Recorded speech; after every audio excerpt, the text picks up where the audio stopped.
This week on the StressLess Camping podcast, we have gotten a lot of questions about, should I buy a travel trailer? Should I buy a motorhome? Should I buy gas? Should I buy diesel? Yeah. And so we thought we'd look at all, because we are literally looking at all the new RVs that are being announced right now. Yep. We thought, what better time to cover that topic? So this week on the StressLess Camping RV podcast, if you are wondering, gosh, what's the best type of RV to get? Or what are the pros and cons of all the different RVs that you can get? All of that. We're not going to say the best, because what's best for us is not best for you. Isn't that the truth? But stay tuned or find us on the internet and let's go and check out RVs. And you know, you can go to our home on the web and find all kinds of resources about RVing, what to buy, things like that, as well as deals, discounts, the show notes for this episode, and so much more at StressLessCamping.com. So, he's Tony. Oh, and she's Peggy. And we're two RV industry veterans who travel part-time In a small trailer, looking to share big adventures and help you with great tips tricks, and discounts. absolutely. And we have been very fortunate this week. We're actually at the RV and Manufactured Housing. It's RVMH, and a lot of people think it means motorhome, yeah. but it doesn't. It means Manufactured Housing Hall of Fame. That's right. We're in Elkhart, Indiana, and as we're here for the open house for mainly for dealers, but they let us in anyway. And we are looking at rigs of all shapes and sizes. And we did have someone ask, actually a few people asked, but Tony Garcia started the conversation like, can you talk about the differences, the pros and cons of different sizes and shapes and styles of RVs? So thank you, Tony, for the idea. We're running with it. Yeah. We, you know, one of the things, we're very fortunate also in that we have a fun and friendly and not too big Facebook group, and people have really felt comfortable, for good reason, asking their questions there or sharing good information. If you are not in our Facebook group, but you actually do like Facebook, come join us. I think something just exploded. It might be the air conditioner. It might be the air conditioner. Good thing we came where it was quiet. It's very loud. We wanted to actually sit among the RVs, but out there is very busy and very loud, and there's also like music coming from every station, and the music would be very, very distracting to you, but it also, we'd get in trouble for having, you know, on not having a permit to play that music. Yeah, YouTube and podcast services are very particular about not basically sharing music that doesn't belong to us. Right. For good reason. Before we really get started talking about this, we're going to talk a lot about towables, and I wanted to remind you that Tony has written an article, then we will put a link to that article about the differences between the pros and cons of buying a truck that runs on gasoline or diesel. Yeah, that if you are planning a towable, that might be the first place you start. And there are definite advantages and disadvantages on either side. And so we'll put a link in the show notes to that article. And if you are watching on YouTube, our show notes are on our website. So there's a link to the specific show notes, and that's where you'll find them. Okay. So then the next thing we want to make sure that we make clear, with all RVs, build and component quality vary tremendously. That's the fact, Jack. So your best course of action is to be aware of what you're looking at. So we're not it's too much to talk about if we start talking about build quality. So what we're going to focus on now is the pros and cons of having a teardrop, or the pros and cons of having a Class A, not the pros and cons of any specific brand. Correct. Okay. So know that some really well-made RVs may have some plain interiors, and you walk in and go, meh. But then there are some really poorly made RVs with beautiful interiors. I'm pretty surprised. Yeah. And so really the best course of action is to not be swayed by what you see on the surface, but to develop RV X-ray vision. RV X-ray vision. Also, we are not going to talk too much about suspension because we're going to have a whole discussion on that soon. And so while we will mention, different RVs, the suspension matters, we may not get too deep into the weeds on that. Yeah, I think we're going to talk a lot as it is. And so we have to try to focus and stay on task. Yeah. All right. So the first one. The first one we're going to talk about is the last one we realized we had to have on the list, and that is truck campers. And just this morning I said, oh gosh, we don't have truck campers on the Well, list. we just happened to walk through Lance, and We it's did. like, oh, yeah. We walked through Lance and this other brand called Soaring Eagle. And so truck campers essentially go on the back of a pickup, right? And they come in so many shapes and sizes even for the back of a pickup. There are pop-up styles that are kind of cab height while you're driving. Then there are over cab styles. Some are very small.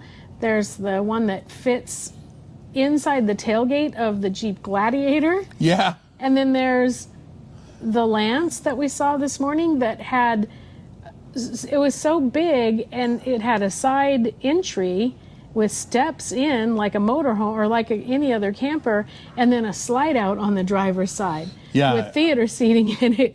So there is a great deal of variety even among what we think of as pretty small RVs. Yeah, and so some of the advantages of a pickup camper are that you have the ability to, in many cases, still tow. So if, let's say, you want to bring a camper and a boat, you can. If your truck will handle all that. Right, of course. Right? That's one of those things we're not going to get into, but don't do this just because we said, oh, it's great, you can do both. You've got to be able to have a vehicle that will do both.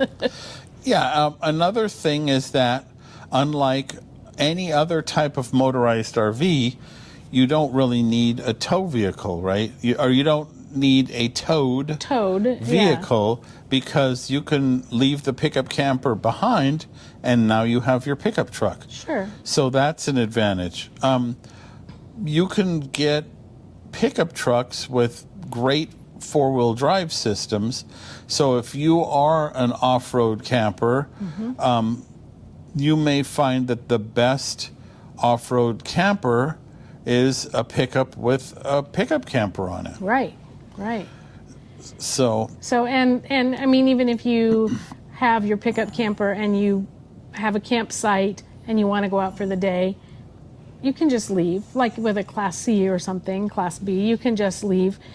People worry that their campsites will get taken over, but that's, again, not a topic for today. Right. So what are the downsides of a pickup camper? Well, the downsides are they're kind of small.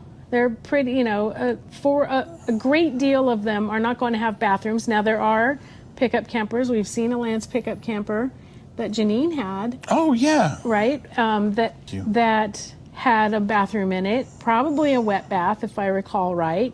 But they are going to tend to be a 6 or 8 foot RV. So the size is going to be small. There's going to be a limited amount of space. When we borrowed the four-wheel drive pop-up camper, we had to sleep in separate areas because there's just not, comfortable bedding for everyone. So it's great for going into those real tight, off-road spaces, but you have to know that you're limited in how much gear you can carry and where you're going to put it and how much seating and sleeping and all that kind of space there is. Yeah, we have an article also, 10 days in a four-wheel pop-up camper, and they were kind enough, four-wheel pop-up campers were kind enough to lend us one, and we took it to an FMCA rally and all of that. So if you want to know more, that's a great place to look on that. Another thing is some people don't like going over the cab for the bed. There are some pickup campers where you don't have to, but that's a factor for some, especially if you're a little less limber. Of course, one of the challenges is making that bed, but Sure. RV super bag. Yeah, So, getting up there on top, pretty much like any, upper bunk, you're going to have to climb to get into an over-the-cab bed, so that is something to consider. yep. Okay, so the next, and then we're kind of sort of going by size. So we're going to start small with like a teardrop style towable trailer. Teardrop style essentially means you sleep inside, and your cooking facilities usually are in like a clamshell thing in the very back of the trailer. Yep. These are neat because they tend to be very small and also very affordable. I've seen some with list prices around 10,000. Now there are also some that are 30 and 40,000 Right. because, as with anything, you can go nuts. Yeah. But one of the advantages of these, if you haven't filled your garage completely, you may be able to store these in a garage, Right. which is really simplifies maintenance. Sure. Something that's also very simple is that a lot of times they don't have any tanks. Maybe they have a freshwater tank of some sort, but oftentimes they don't have tanks. There might be a city water hookup, so you have a sink in your kitchenette part, but you're not going to deal with gray and black. Now that could be a plus or a minus to you. If you wish you had a tank full of water to use, then that's a negative. But if you don't want to haul it around and you're fine with using a bottle or having a hookup, then that's an advantage. Because if there aren't any tanks, there aren't tanks to winterize. Yeah. So if you have, the simpler these things are, the simpler it is to keep them going, right? If there's no tanks to winterize, there's no tanks to winterize. Now that also means very often there's no toilet. Correct. Now you can do, like when we go tent camping, we bring a portable toilet with its own little pet tent called a privy bivy. Right. So, I mean, there are always options, and but do know chances are you're not getting a toilet. And if it's a rainy day, you may be stuck inside a fairly small space. You might be in bed all day. We just saw a teardrop with a 40-inch TV in it. Yes, that was kind of crazy. Again, But it was the way that the mattress. Now some of them just are a mattress inside, but some of them kind of the mattress folds up into sort of a little futon couch-like thing. They're just a couple inches off the floor, but at least it's more like a sitting up space instead of a bed space. some of them also have really advanced suspensions and are very well suited for extreme off-roading and overlanding. And so if that's your style, you might, depends on how many people go with you, but that may open that door. And some have rooftop tent options. So if you do have little ones, Two-story teardrop. yeah, it's a two-story trailer. So I've seen them where, downstairs is the little teardrop with the bedroom, and upstairs is a rooftop tent, and they're huge. We saw one today that not only had a rooftop tent and, of course, the lower portion, but it had this giant tent around it. Oh, that's right. Yeah. So again, you're basically in a tent, but with a bed that's on wheels. Yeah, pretty much. Kind of cool. Okay, so let's go a little bit smaller. Let's talk about pop-up trailers. Well, Now, there's several categories. There's your typical pop-up trailer that you think of when, as you're towing it down the road, it's only half height or something. And then when you get there, you pop that roof up and the tent sides pop out into beds, right? There's also the A-frame, where it's also a low trailer, and when you get there, you set up the two walls / roof sections into the shape of an A. So there's a limited amount of space inside, but you're inside and with seating space. And then there is, I know I said three. What did I? Well, there's the hard-sided and soft-sided. Oh, there's hard-sided. So then there's kind of this hybrid where, as you're driving down the road, it looks like a travel trailer, and then when you get to camp, you pop beds out the sides. Well, there's also the typical ones where you lift the roof and it's either a tent all around, which is what we had, our old Jayco, but there are also some where the part that fills in essentially is walls, like hard walls. So those okay. are called hard-sided pop-ups. Right, okay. I didn't even think about those. Now Yeah. here's something. If you are considering these, know where you camp, because there are places like Mammoth Lakes, California, they do not permit soft-sided tent trailers or tents in a lot of the campgrounds because of bear. Because of bears. Mhm. So if you are considering one of these, just know where you're going and if there are any restrictions. And to be honest, a bear can pull the door off a car. Right. So it's not like a fiberglass wall is going to stop a bear. It's just there are restrictions. It's a little easier. Feels a little safer.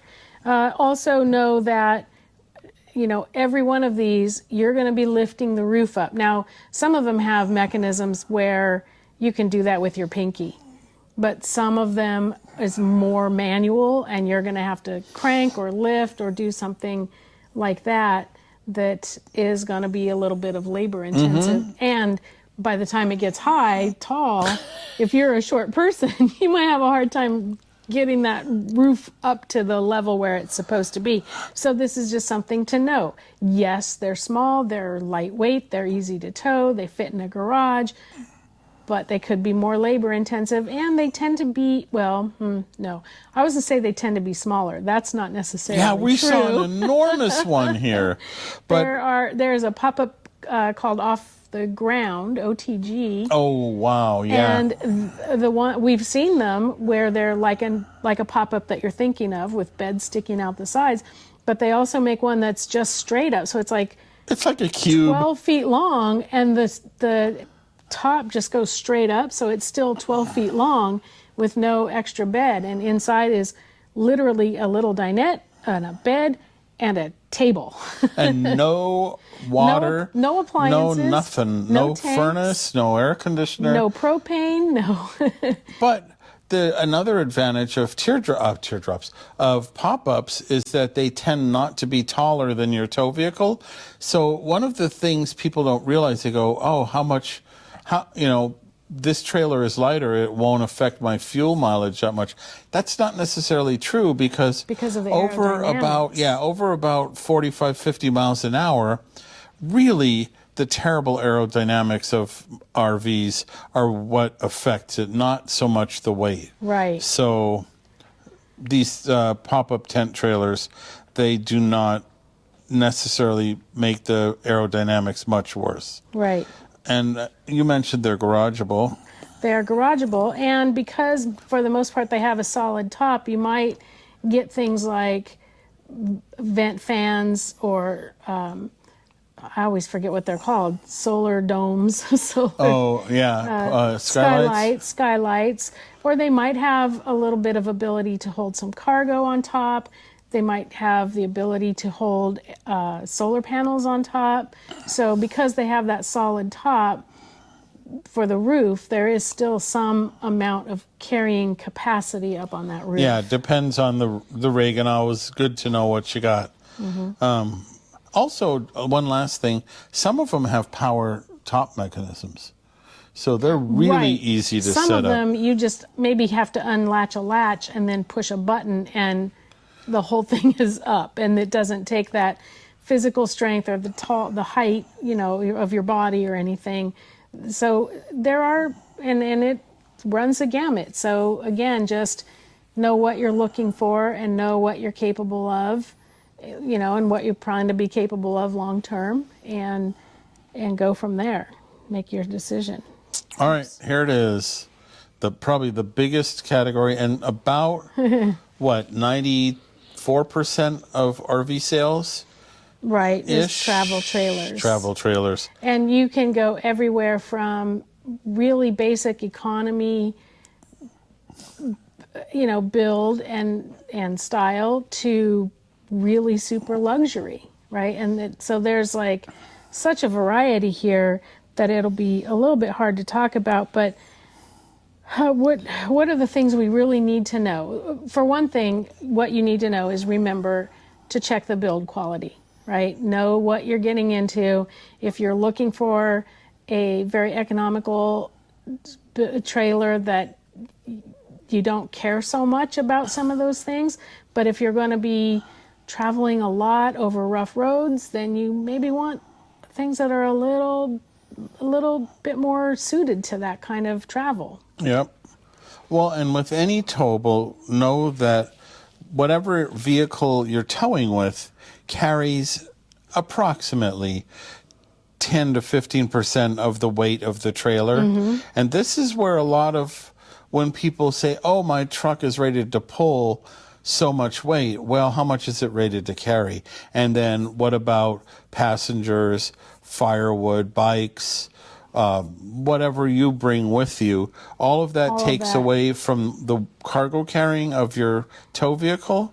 So, and this is true of every towable, not just travel trailers. Right. All those ones we've already talked about, this is also true. And, you know, different trailers, and again, even those smaller ones that we've talked about, they're going to have their own cargo capacity. So when you're determining what vehicle you need for a certain trailer, you have to take into account that this trailer weighs this amount, but its cargo capacity is this amount. We're surely going to fill it to that. And so those two numbers added together, the trailer and the cargo, and then take your 10 to 15%. That's the amount you're putting on that hitch, that pin weight. Yeah. And that's what you have to calculate into the towability of your vehicle. Yeah, and we have a whole podcast episode and even a towing calculator at our home on the web at StressLessCamping.com. So, something to know, a lot of the, as Peggy said, a lot of the more affordable options in this realm have no tire pressure monitor, cheap suspensions, cheap tires. And it's just, I mean, unless you barely use the thing, really that's the place to look at the quality.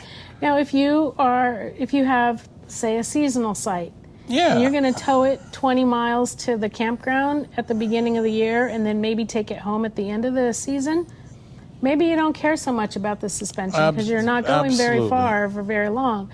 But again, if you're going to travel Route 66, you're going to wish that you had that little bit upgraded things like that. You want to get your kicks, not get stuck in the sticks. No, there you go. And also, we do have an article at StressLessCamping.com on how different trailers are built. We just updated it too. And so we'll put a link to that in the show notes as well.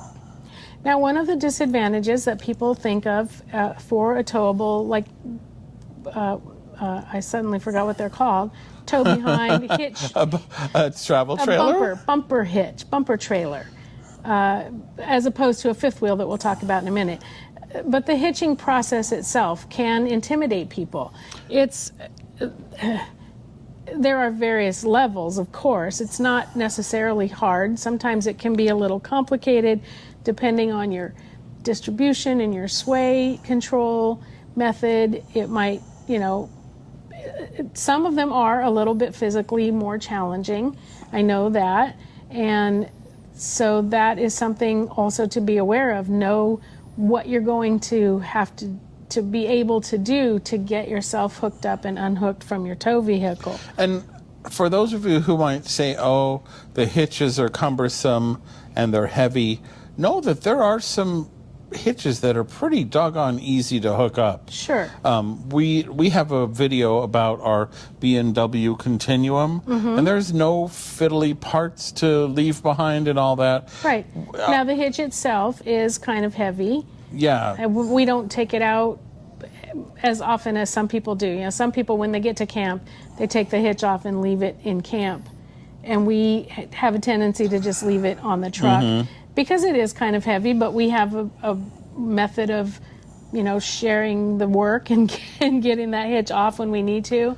We have a little wagon we carry it around in. People really love these things. There's like a handle that you can hook onto the ball that distributes the weight differently, so that it's like carrying a luggage or something, and it makes it a lot easier to move that hitch around. So if you're intimidated by, whoops, I just pushed my record button.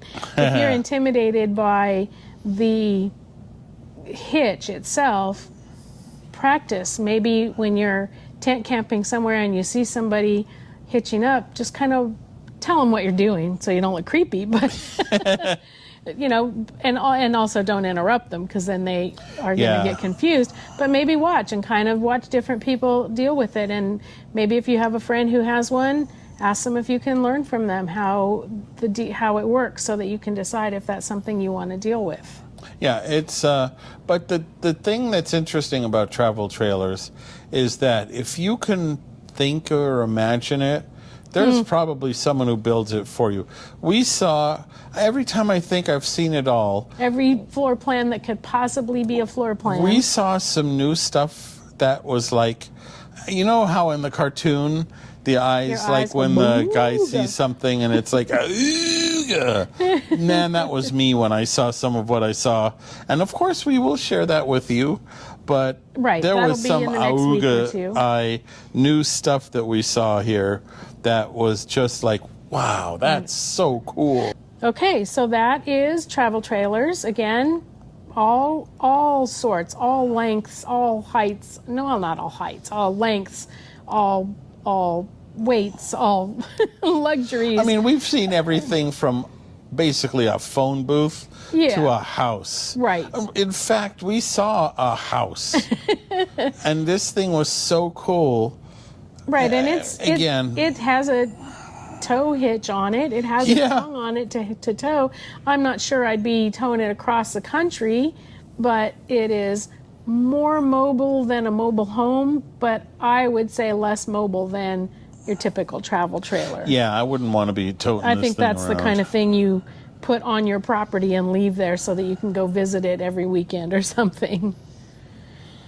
So similar to bumper pulls is a towable. That's a fifth wheel, and that of course has that almost looks like a cab over, but it's actually a bed over, and it has a pin. Well, that goes, not necessarily. Oh? We've seen kitchen overs and we've seen bunk room. I meant over the bed of the truck. I see. Not over the cab, but over the bed of the truck. And then the hitch, instead of being a hitch on your bumper, it's a hitch in the back of your pickup.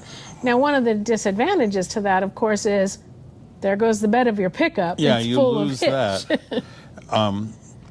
The advantages in these is that they often have pretty big holding tanks, and some can be outfitted with onboard generators, so they're great for off-grid camping. Yeah. And they also typically have pretty big cargo bays, but not always, but as a rule, yeah. You tend to have more of your toy haulers. I think we have that as its own category, but there are toy haulers that are bumper pull, and there are toy haulers that are fifth wheels. It seems to me that the fifth wheel is a more popular model for a toy haul, for the heavy toys, the side-by-sides and things like that, it seems like. But as you said, because there's that upstairs, whichever it is, sometimes it's a kitchen, a living room, a bedroom, but it's that over, hangover stuff, and you go up the stairs to get to that. Well, your main floor then probably has a very similar roof line, and so the main part of that rig is going to be really, really tall to accommodate the height of the upstairs part. So it can feel very, very spacious in that way. Sometimes then they throw in a loft up there too. Yeah, sometimes they use it for other than just space. Friends of ours who have had both travel trailers and fifth wheels say towing a fifth wheel is a far better experience. Right. And you don't have sway bars and weight distribution factors and all of that. It just hooks in. Now, there are different styles of hitch. there's gooseneck, there's fifth wheel, there's all that. But overall, people have told us, we have not towed a fifth wheel, by the way. We have not done it. And to me, it seems intimidating because they're so big. Right. But but again, one of the advantages is about 3.5, 4 feet of the length is over your axle, your rear axle. Well, true. Or, in the back of the truck. So if you have a 28-foot fifth wheel and a 28-foot travel trailer, technically your combined length of your truck and your fifth wheel is shorter than it would be with a travel trailer. That's a good point. So maneuverability is a factor on that. Now, if you live in a state where this is allowed, fifth wheel is the way that you could possibly have, I think it's called double pull, or I think of it as triple tow, but the pickup with a fifth wheel with a boat or something like that.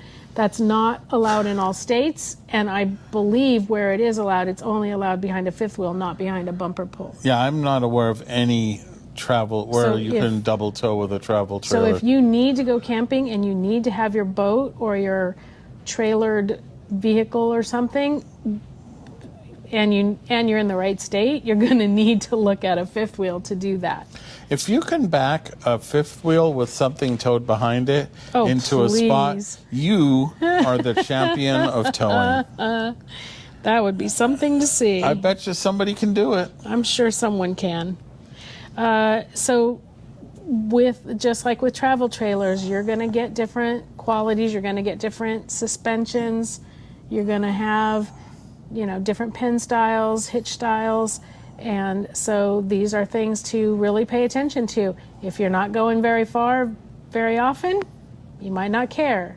If you're going out in the middle of the desert so you can dune buggy drive all the weekend, you might care a little more about your suspension on those dirt roads. Now, I will say, it seems like all of a sudden there is a lot of new suspension technology specifically for fifth wheels. We have seen some really innovative stuff, and as we record this tomorrow, we're going on a test track and riding in various fifth wheels with different suspensions. So obviously, what we'll be talking about next week. We'll be reporting on that next week, yeah. Yeah.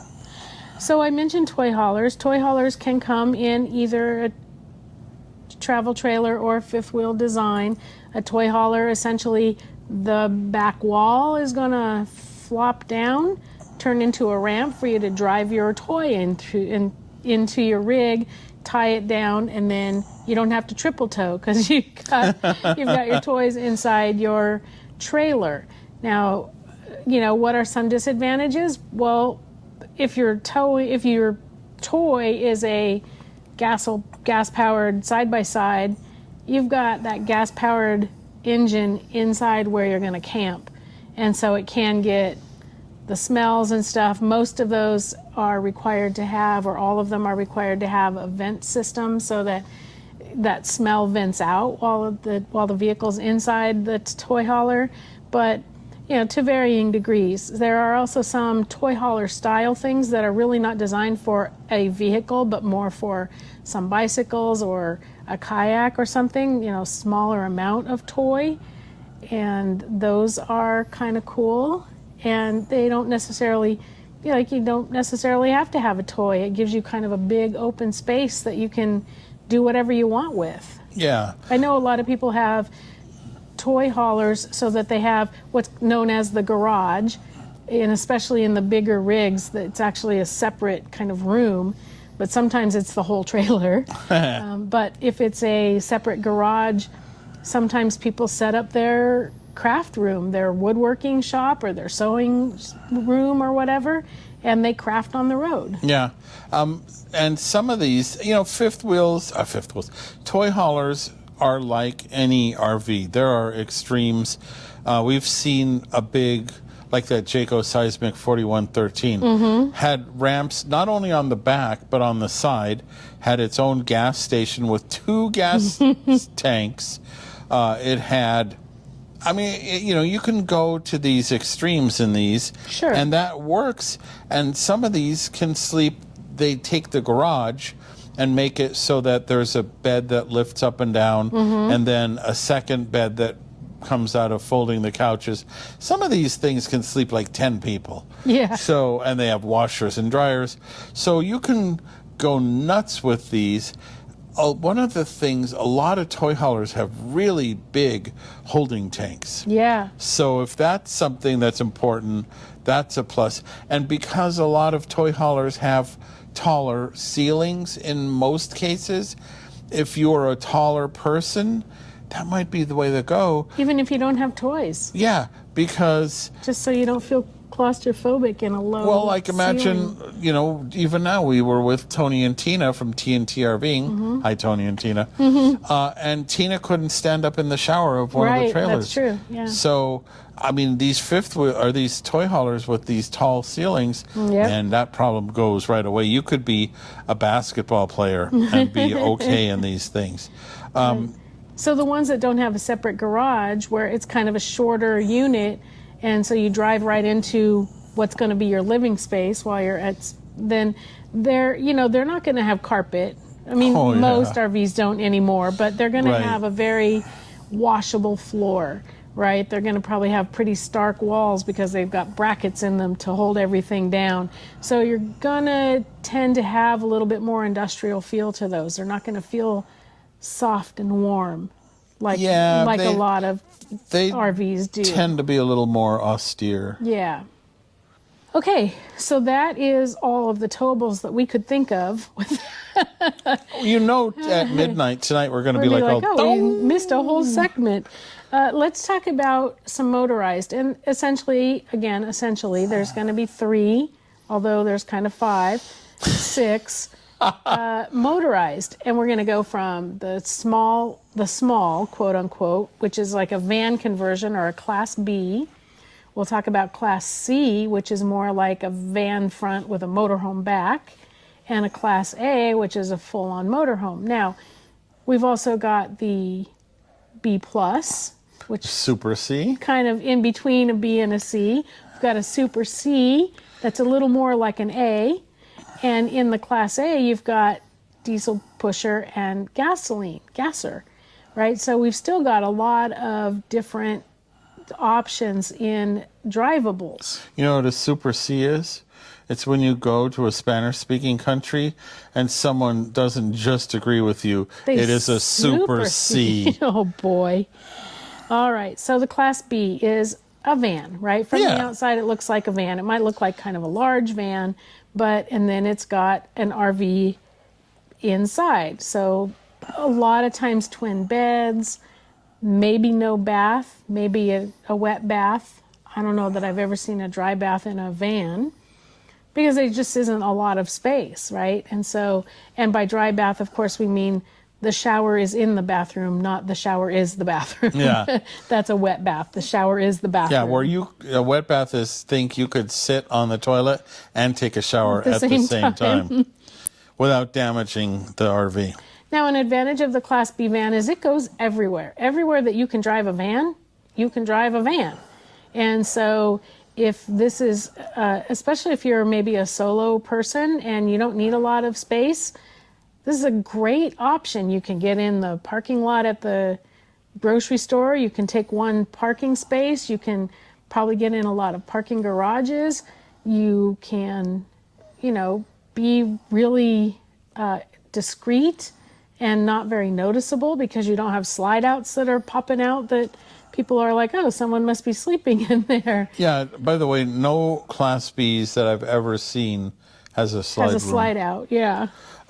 They also, advantages, including that drivability, is that let's say you have a couple of kids and they're involved in, stuff kids get involved in. Right, sports. Sports or band or whatever. You can take them to those events and they have a place to nap, they have their food, they have a place to get rid of their food. Right. And it's all your vehicle, so it's clean. So, well, you hope. It's as clean as you are used to. But you're not relying on finding a public restroom or finding a place to eat or keeping an ice chest with ice melting in it for your sandwiches or things Yeah, like and that. If you've got especially- your van, you've got all those things in your van. If your kid has some sort of eating restrictions or challenges or whatever, or kids are picky. Or pickiness, yeah. Yeah. And then something else that's good, they are basically, the outside is all built by a car company, not an RV company. And so you've got these metal exteriors that they don't leak. Right. So unlike the all these other the towables that are some kind of frame with some kind of wall, these are a vehicle. These are metal. And so you've got less leak problems, you've got less rattling problems. Except then, Yeah, if you then you put add cabinets on the RV walls stuff, on the yeah. inside, then that takes that away. But now one of the disadvantages is a lot of these things just don't have a cargo capacity at all. Yeah, a lot of them, there's just nowhere to put anything. So this is a very important thing. If this is the direction you think you're going, look at the cargo capacity. If it's 250 pounds, well, I weigh 250 pounds. I couldn't take a single stitch of camping gear with me. You'd have to camp naked. I'd have to camp naked. Well, and also just cargo space. Like, let's say your kid is in a band or some sports. Some of these vans are so small. Or You couldn't play tuba. You'd only have to play tuba. clarinet. That's so funny. That's exactly what I was thinking. There's not room for a tuba, only a clarinet. There is also what? They are... Yeah, they're just, they are heavily compromised just because of the size of the vehicle. Some are just so much better designed than others. Yes. And some of them are really expensive. Sure. We've talked to Dave and Matt Vans, I believe. And we have a few RV reviews of vans, Class B RVs, on our website. And some of them are just exceptional. And some of them are just terrible. Just today I've been in a van. Now, Down by the river? Yeah, a lot of them will have a little wet bath kind of in the center, like on one wall, of course, not in the actual center. But we've seen quite a few now where the bathroom is on the back wall, which is kind of funny because your back door's open and then your bathroom is open to the world. Kind of nice if you got a good view, but the layout of that, it makes the van feel so much bigger because I was in another one where it's got the bathroom right there, like on the center of the one wall, and everything that makes everything feel so confined and so squished, and it's not my favorite kind of design. I'm not a big fan of Class Bs for that reason, but now that I've seen some with that bathroom in the back, they feel so much more comfortable. Yeah, some of these you can go in and do the job you went in to do, but when it comes time to the paperwork, good luck. So, Class C then. Class C. That's pretty classy. Classy. So that is going to be, here's how you think of it. It looks like a motorhome. You've maybe got a motorhome door, but you've also got like truck doors, van doors, or something that you get in and out for the cabin, for the driver and the passenger. And that's kind of how I see a Class C. I see a Class C. Sometimes that will have a bed over the cab, and sometimes it won't. But that's basically what a Class C is. It's not a van, but it's not a motorhome. Well, It's like both. It's both like, and neither. as if a van and a Class A had a baby. That's right. One of the things, as Peggy said earlier, with cargo carrying, some of these are built so close to the capacity of the chassis that they're using that, oh my gosh, I've seen some of these with like 300 and 400 pound cargo carrying capacity. It's ludicrous. And it's a stupid design, but it's very easy. Before you even go inside, look at the weight sticker. If it's under 1,000 pounds, just keep going, honestly. Of capacity. Right. Cargo. Cargo. Because again, once you put two if you two little humans, okay, but two big humans in there, you've some of taken them, up half of your cargo capacity. You fill the fresh tank, you're done. Well, that too, right? You can't even get inside. That includes the liquids in your tank. So yep. So also know that the chassis for these start life as trade vehicles, not luxurious travelers, and some of them feel very much like driving a plumber's wagon or whatever it happens to be. You know, like they just feel like commercial vehicles. okay. Some of these companies, they will actually make changes to the chassis to improve handling and comfort. And some of them, you know, there's some that are based on more well-optioned chassis that are more comfortable. And, you know, some of these, they're so uncomfortable and so jiggly that you're not going to go far and be like, oh, God, this is miserable. Well, one of the things, a lot of people will look at something and go, oh, that's a Ford E350 based. Any Ford dealer across the country will work on it. Well, that's not true. We had some Class C RVs that were based on the Ford E series, and our local Ford dealer wouldn't touch them with a 10-foot pole. So do know that, like, one of the disadvantages of almost all motorized is that they are not, mechanics are not as widespread as you might think. Okay. And the Class C's, especially the Sprinter chassis, look at what it costs just to do an oil change. Before you decide, hey, I want that, look at the price of an oil change and where it has to be done. Our nephew tows Mercedes Sprinters from Durango, Colorado, all the way to Albuquerque to get oil changes. Mm-hmm. So. All right. So that's pretty much what we know about Class C's, right? Yeah. But again, they run the gamut. Class C's can have wet baths or dry baths. They can have slide outs. They can have dinettes or just twin beds or, you know, corner beds or great bedrooms. Or there's really a lot of variety in this. Yeah, it's always in this category. And so if that's the kind of thing you're looking for, you find your floor plan, but also, like Tony said, make sure that you know where you're going to be able to get it serviced. That's going to be your factor. Yep.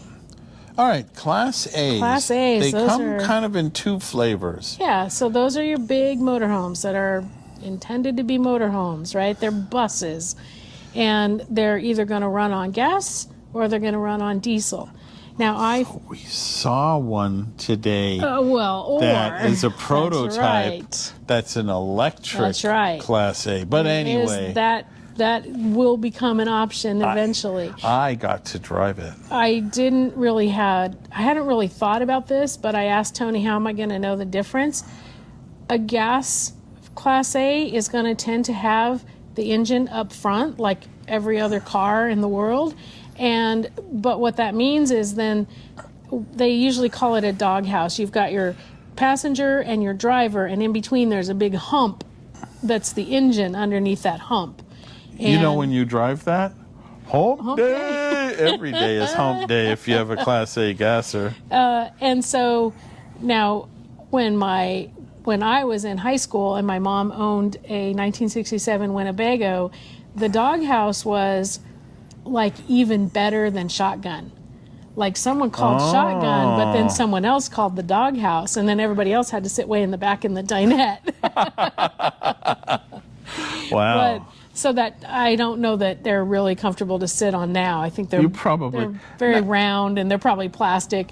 You might not want to do that. But anyway, even from the outside, you can tell if you've got that radiator up front, you know, that grill up front, you've probably got a gas vehicle. And if there's not that up front, it's in the back, and that's a diesel. Yeah, pretty much. Or you start it up at idle, and you'll know. Well, you'll know then.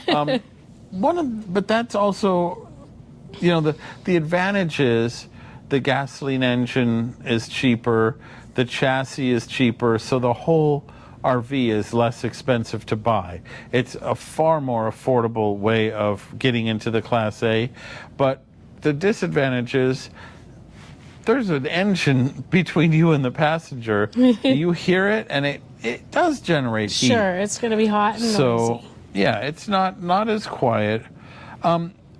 Because of the way pretty much there's only one chassis maker anymore for Class A's. It's Ford. There used to be, you could get GM chassis and Ram, or wasn't even Ram then, it was Dodge. But pretty much it's Ford. So they run frame rails down the middle, and so you have your storage along the side, and some RV makers make it so it is sort of pass through, but there's still a hump. But still, a lot of these Class A's have great storage, even the gassers. So storage is a strong suit, and it's nice because you're all in one space. Yeah. So typically they're designed so that as you're going down the road, you could, well, I mean, You you're not being the passenger, supposed not to- you the driver. Right. Yeah, the cruise control doesn't keep driving this You thing. could get up, a passenger could get up and maybe grab a sandwich, maybe use the bathroom, and maybe if the passenger has a very small bladder, you're making less stops. Potentially. With a motorhome, with most of the any of the drivables, really, you're not really supposed to. But we saw quite a few of these units now, even where there are seatbelts in the dinette or in a sofa, because chances are, not always, but chances are there's going to be more than two people.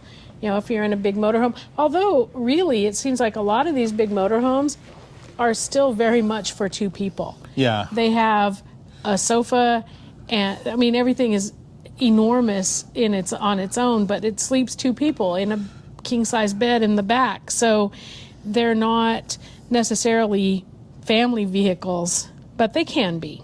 These things, just like Tony said before, finding someone to work on these can be a huge challenge.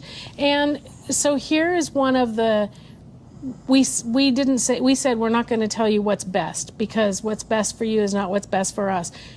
One of the reasons we choose not to have a drivable vehicle is if something does go wrong with your engine, especially maybe you're a full-timer, your whole entire home needs to go to that mechanic or whatever. Who knows how long that's going to take, that you're going to be not without your vehicle, but without your home. Yeah. Right? And so now you're going to stay in a hotel or something. Whereas if you have a problem with your pickup and you can just leave your travel trailer at camp and drop your pickup off, maybe rent a car, you are not out of a home. Right? And so that is kind of one of the really deciding factors for us, and perhaps for you. Well, is with a motorhome, any motorized, you upgrade the whole thing, whereas with a towable, you can choose to upgrade your pickup, your truck, right, or your RV. True. And we know all about upgrading RVs and trucks. So are those the main differences? I think we've we need to cover Class A diesels. Oh, I'm sorry. Go for it. So typically Class A diesels are giant, heavy buses. These things are like 25 to 30,000 pounds. They are big, they're heavy, they're very expensive, but because they're big and they're heavy, they're solid as a rock. Apparently they are just buttery smooth to drive. The engine's way the heck back there, so they're actually not that noisy, even though you would think that they're not. And there are, depending on how the RV manufacturer outfits them, they can be very pleasant to drive and have all of the kind of car driving features you would expect, but they're big and heavy, so fuel is going to be expensive, maintenance is going to be expensive, but I mean, you can get like tile floors because they're so solid. You make something 28,000 pounds, it's solid as There's a rock. hardly any concern with how much cargo you have. Right. I mean, and that's the other thing. But there's tremendous pass-through storage space. And, you know, that's the advantage. The disadvantage is they're expensive, and they're expensive to maintain. And for a while, Cummins, which makes most of the engines for these, was having severe issues, and the darn things were just shutting down. and that was kind of not a good situation. Not a good situation. So, Well, good. well, good. You know what is a good situation for any kind of RV? Getting an upgrade to solar and lithium. That's actually pretty true. And we, as you know, are big fans of our friends at ABC Upfitters, who do really high quality master volt power systems that are out of the marine industry, where there's really a very low tolerance for failure. So they're reliable, they're safe, they can configure these things based on your input and how you like to camp and where you like to camp and what you want to run. So do you want to have these crazy systems that'll run 2 air conditioners? No problem. Right. Do you just want to have a system that'll support you for a weekend away with a 12-volt fridge? No problem. And they will listen to you and answer questions and listen to how you want to use these systems and really install professionally a system that works within your parameters. So if that sounds like the kind of system that works for you, how would I reach? You would go to abcupfitters.com or you would call 574-333 3225. 574-333-3225. That's ABC Upfitters. Yep. And they can help walk you through what you need. You can tell them what you're looking for, and they can help you design a perfect setup for you with lithium and solar. Yeah, that's really reliable and easy to use, and it just works. That's why we like them. Yeah. All right, we have talked for a long time. Doggies, yeah. And I think we're going to go straight to our goodbyes Yes. because we don't have time for anything else. So you can continue to answer the question of the week from 2 weeks ago, which is, what specifically do you want us to learn while we're here? We have a few more days to do that. So you can do that at StressLess. At our fun and friendly Facebook group, StressLessCampers.com. No, Stress. Oh, dear. Stressless Campers Facebook group, our fun and friendly Stressless Campers Facebook group. We are tired. We are tired. We've been walking for days here. So. And you can answer questions, ask questions, all that kind of stuff there. Or you can go to StressLessCamping.com. You can find deals and discounts, sign up for our newsletter, do all the things, and then jump off to social media and do all the things there. But right now, we're going to go take a little nap. So until we see you next week, Stressless Camping.